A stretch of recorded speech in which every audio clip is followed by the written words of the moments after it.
I decided to study cel shading as an artist that mainly paints in a semi-realistic art style.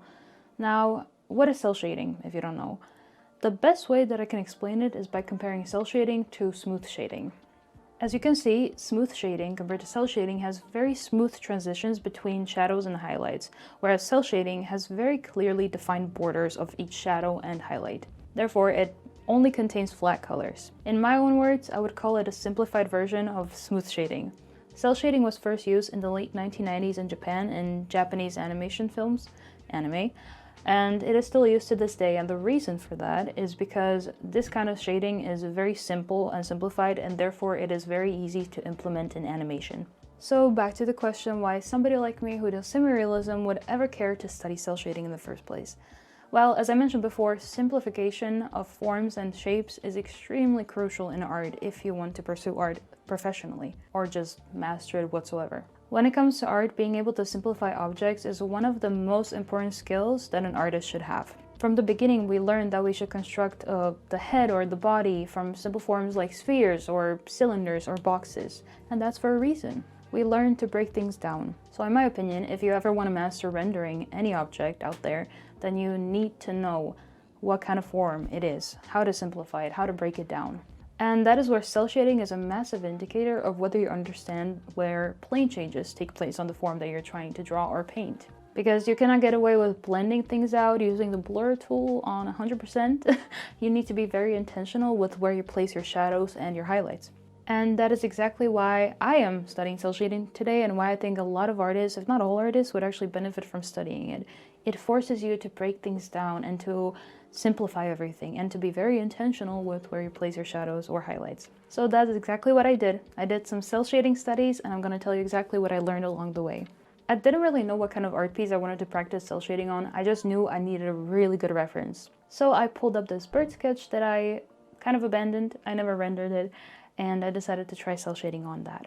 To make things easier for myself, I decided to turn it into grayscale, and the reason for that is because I didn't want to have to worry both about values and colors. I wanted to just worry about values. The problem was that I didn't realize that the bird had different base colors on its body, which would mean that the cel shading would actually be much more complicated than I thought.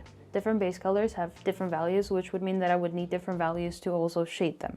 On top of that, I realized that the reference didn't have very dramatic lighting, which meant that all the shadows and all the highlights were very subtle, which as a first-time cel shader, I did not want to have the headache of trying to simplify that. Therefore, I decided to scrap the bird.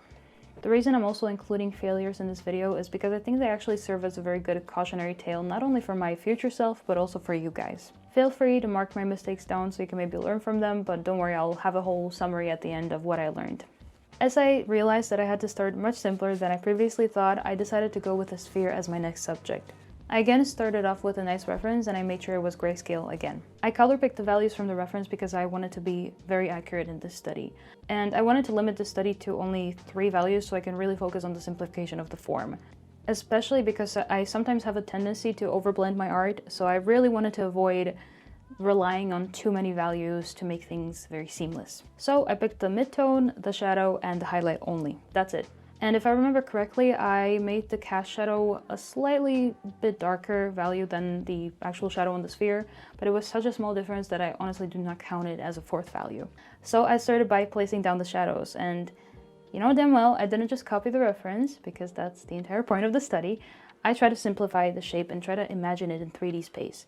And one thing that I realized is how important the placement of the Terminator is, because if you mess up the Terminator, you can break the entire sphere and the shape of the sphere. I only placed the shadows when I felt like I truly understood why they were placed where they were placed, and then I added the highlight. And a little tip for you, if you do not know how to imagine a form in 3D space, try to put a wireframe of it on top. You just draw the wireframe. I'll put an example, and this actually helps a surprisingly big amount. It really helped me in a lot of my studies. On top of that, you can also draw an arrow for the light source so you can remember where it is easily and you don't have to think about it so often. Now, I found the study very easy, especially in grayscale, so what I decided to do is make it colored.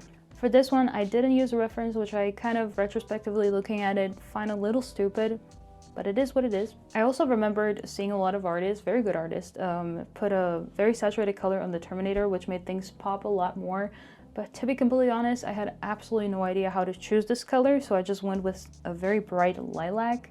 I don't think it looks that bad, but I think you have to squint a little to get the effect, so perhaps next time I can do better.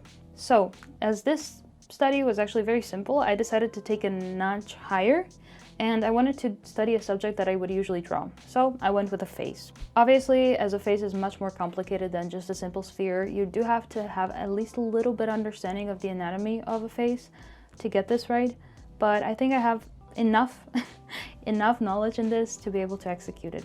But if you don't have anatomical knowledge for this, I have a little tip for you. You can go on SKETCHFAB.com, not sponsored, I wish. And you can look up a 3D model of a face, because let me tell you, having a 3D model and something that you can rotate in space and see it from different angles is such a lifesaver. So I'll drop a link of one that I really like to use in the description, and maybe you can use that. So anyway, then I went on and I traced the reference, because that was the most efficient way to get the reference to match what I draw. And for this study especially, you really want to make sure that you get those things accurately, because that is the best way that you can also get the shadows and the highlights accurate. So while tracing, I also sometimes outline the actual shadow shapes and the highlight shapes, so I would not be confused in the long run. And one tip for you, if you are struggling to determine what the shadow shapes and the highlight shapes are in a reference, you can squint. Just squint and everything will become much more obvious to you. So when that was done, I then also color picked the values, and I knew that for this specific study, I was not going to be able to probably get away with only 3 values, because you can just see how many values are in the face. So I decided to pick 4. The highlights, the midtones, the shadow under her cheekbone, and then the darkest shadow under her chin. I again started by putting the midtone all over the silhouette, and then I started putting down shadows. I blocked out the biggest shadows first, like under her chin, under her cheekbone, and on her temple. At some point, I did start going back and forth between highlights and shadows, although usually I would first want to apply just shadows and then just highlights. And this was because I got a little confused on which shadow forms were actually really important to put down and which ones could be left out without losing much detail. For example, there was a very noticeable shadow under her lip, but for me to actually put it down, I would have to pick a 5th value, which is going against what I wanted to do in the first place, and that was simplified as much as possible. But I did end up picking the 5th value because it was just feeling way too flat without it. And as with the previous study, I made sure that I first understand the form and then apply the shadow or the highlight. I finished the face and the hair, and only then I was willing to move on to the jacket, because the jacket compared to the face and hair was so much more complicated just because of all those wrinkles that you can see. I also want to mention that I caught myself so many times pressing the shortcut key for my blending tool before catching myself like, oh wait, I'm not supposed to be blending all of this out. So I guess that's a habit. And I'll be very honest, I'm not very happy about how I shaded the jacket, especially the collar area, mainly because it just looks strange. The wrinkles feel a little wonky and like they're not communicating the form properly. So I guess I'll just have to do more studies like these and get better. And as we started with 4 values and then I made myself pick a 5th one, I wanted to see at the end of the study how many values I actually ended up using, and I ended up counting 6, which I don't think is that big of a difference, so I think I actually did pretty okay here. Now, since I wanted to see how cel shading could help my rendering process in a semi-realistic style, I wanted to see what happens if I just blend out the shadows and the highlights of the face. I was very curious to see if this way I could create something in a semi-realistic style like I usually would. So I started blending, and it was actually so much more seamless than I expected it to be. I was very surprised. It was so easy to navigate since I already had everything blocked out, all the shadows, all the highlights, and I did not feel lost whatsoever. And I realized that the problem with my rendering process and why I didn't feel really happy about it was because I would go and shade, and then I would occasionally apply a highlight and then shade more and then blend it out all at once until it became such a mess that I had to do so many touch-ups in the end. I was very unhappy with my process. And I'm very happy because I think these studies opened my eyes as to how cel shading could actually be applicable for my semi-realistic process. I was so excited about this. So, what are the most important takeaways from today? Number 1, learn light and shadow terminology, because if you understand why shadows and certain highlights occur and when they occur and where to place them, it's going to make the process so easy for you and you're going to be smarter. So, win-win. Number 2, don't be stupid like me and start with complicated birds at first.